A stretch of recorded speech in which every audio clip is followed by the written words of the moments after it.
យុទ្ធសាស្ត្ររំដោះបំណុល Snowball Methods ជំរាបសួរអ្នកទាំងអស់គ្នាកាលពីវីដេអូមុនខ្ញុំបាននិយាយអំពីវិធីដោះបំណុលបែប3ឆ្លាតដែលក្នុងវីដេអូនោះខ្ញុំក៏បាននិយាយអំពីវិធីដោះបំណុល2ដែលបច្ចុប្បន្ននិយមប្រើប្រាស់គឺ Snowball Method ហើយនិង Avalanche Method អញ្ចឹងខ្ញុំគិតថាក្នុងចំណោមអ្នកទាំងអស់គ្នាអាចមានអ្នកខ្លះនៅមិនទាន់ច្បាស់ហើយក៏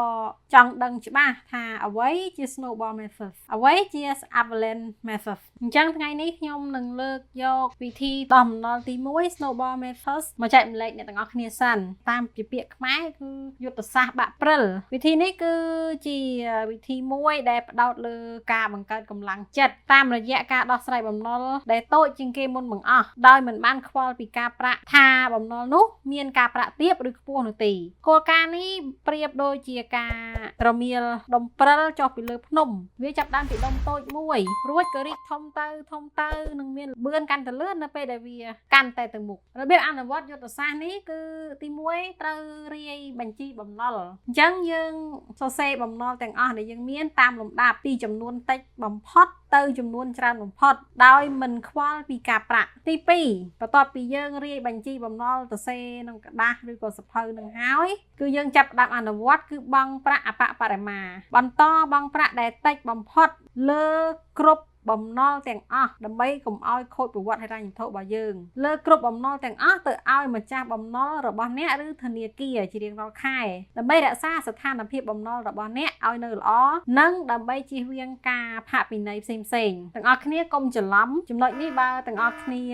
យល់ខុសក៏ជាអន្ទាក់ហិរញ្ញវត្ថុមួយដែរព្រោះបើអ្នកអនុវត្តខុសអ្នកខ្លះគាត់អត់មើលលើចំនួនទេគាត់អនុវត្តខុសគាត់យកទៅទូទាត់ទៅលើតែការប្រាក់ចំណែកប្រាក់ដើមអត់បានថយចុះទេអញ្ចឹងបំណុលមិនងាយអស់ទេហើយបើបង់តិចអញ្ចឹងបំណុលនោះក៏អាចត្រូវចំណាយពេល10ទៅ20ឆ្នាំឬក៏យូរជាងនោះទៀតទម្រាំនឹងសងបំណុលនោះដាច់ហើយខាតលុយទៅលើការប្រាក់ច្រើនជាងលុយដែលអ្នកបានខ្ចីពីម្ដងទៀតអញ្ចឹងការប្រើប្រាស់ការបង់អបបរមាក្នុងក្បួន Snowball នៅក្នុងយុទ្ធសាស្ត្រ Snowball Methods ដែលយើងបាននិយាយ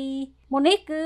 អ្នកត្រូវបង់ប្រាក់ត្រឹមតែចំនួនអបបរមាឬតិចតួចលើបំណុលធំទាំងអស់សិនហើយយកលុយដែលនៅសល់ទាំងអស់ទៅបុកសងលើបំណុលតូចបំផុតឲ្យលើសពីចំនួនអបបរមាលើបំណុលធំនោះដើម្បីឲ្យវាឆាប់ដាច់ឧទាហរណ៍បុគ្គលកជំពាក់ធនាគារឬអន្តទាន$1000ចំនួនអបបរមាប្រហែល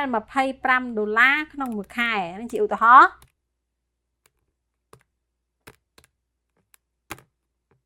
បើសិនបើអ្នកបង់តា$25ក្នុងមួយខែអ្នកអាចនឹងចំណាយពេលដល់ទៅ8ឆ្នាំទើបអស់បំណុលប៉ុន្តែបើសិនបើអ្នកបង់$100ក្នុងមួយខែអ្នកនឹងសងដាច់ក្នុងរយៈពេលតែ1ឆ្នាំហើយអស់ការប្រាក់តែប្រហែល$100ប៉ុណ្ណោះការបង់ប្រាក់អបបរមាត្រង់ហ្នឹងគឺក្នុងគោលដៅសម្រាប់ការពារកុំឲ្យយើងខូចឈ្មោះឬ credit និងការពារការផាកពិន័យប៉ុណ្ណោះបើចង់ឲ្យដោះបំណុលឲ្យដាច់លឿនយើងត្រូវតែបង់ឲ្យបានច្រើនជាងចំនួនអបបរមាឲ្យបានដាច់ច្រើនបំផុតតាមដែលអាចធ្វើទៅបានទី3វាយលុកបំណុលតូចបំផុតអញ្ចឹងដូចដែលបាននិយាយនៅចំណុចទី2នឹងដែរស្តៀងគ្នានឹងចំណុចទី2នឹងដែរគឺដំណាក់កាលនេះគឺដល់ដំណាក់កាលដែលយើងត្រូវយកលុយដែលនៅសល់ពីការសន្សំទាំងអស់មកបង្គ្រប់សងលើបំណុលដែលតូចជាងគេបង្អស់ក្នុងបញ្ជី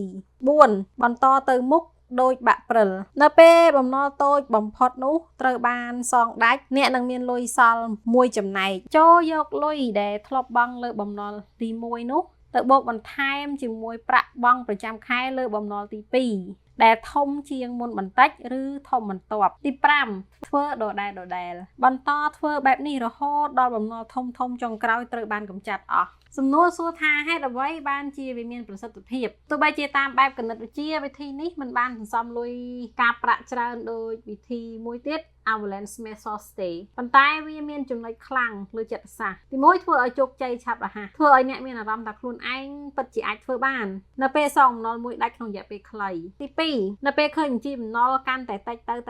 អ្នកនឹងមានកម្លាំងចិត្តចង់សន្សំ នឹងចង់សងបំណុលបន្តទៀតមិនងាយបោះបង់ចោលពាក់កណ្ដាលទី3វាងាយស្រួលយល់និងងាយស្រួលអនុវត្តសម្រាប់អ្នកដែលចាប់ផ្ដើមរៀបចំប្រព័ន្ធហិរញ្ញវត្ថុដំបូងខ្ញុំសូមលើកឧទាហរណ៍មួយទៀតឧទាហរណ៍ថាបុគ្គលកជំពាក់មួយ$80ជំពាក់មិត្តភ័ក្តិ$150ជំពាក់លើបំណុលគ្រឿងចក្រឡាន$2500